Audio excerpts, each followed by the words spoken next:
তো বন্ধুরা, মাছ মাংস তো অনেক হলো, এবার একবার সোয়াবিনের কাটলেট বাড়িতে বানিয়ে খেয়ে দেখুন। এটা খেতে যতটা সুস্বাদু, বানানো ঠিক ততটাই সহজ।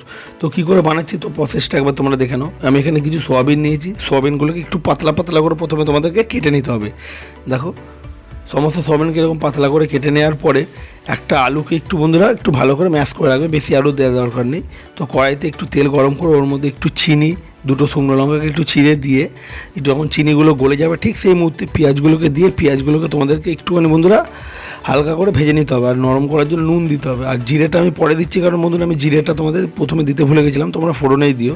তো পেঁয়াজটা হালকা ভাজা হয়ে গেলে টমেটো, লঙ্কা গুঁড়ো, জিরে গুঁড়ো, ধনে গুঁড়ো আর একটু সামান্য পরিমাণ হলুদ গুঁড়ো আর পেঁয়াজ আদা রসুনের পেস্ট, মশলাটা কষে গেলে ওর মধ্যে সয়াবিনগুলোকে দিয়ে একটু কষিয়ে নেওয়ার পর ম্যাশ করে রাখা আলুগুলোকে দিয়ে একটু ভালো করে নেড়ে চেড়ে নিলেই সয়াবিনের পুরটা তো তোমাদের দেখো বন্ধুরা রেডি হয়ে গেল।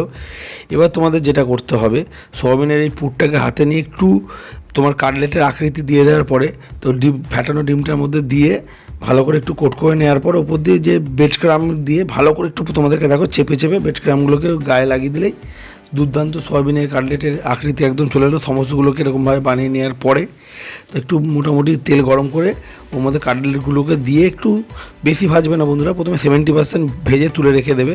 ঠিক তার 10 থেকে 15 মিনিট পরে আবার এই 70% ভাজা কাটলেটগুলোকে দিয়ে এবার এগুলোকে একটু কড়া করে ভেজে নিলেই তোমাদের দুর্দান্ত সোয়াবিনের কাটলেট রেডি।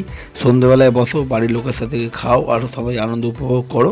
আর ভিডিওটা যদি আমার ভালো লেগে থাকে অতি অবশ্যই আমার চ্যানেলটাকে লাইক সাবস্ক্রাইব করে দিয়ে যাও।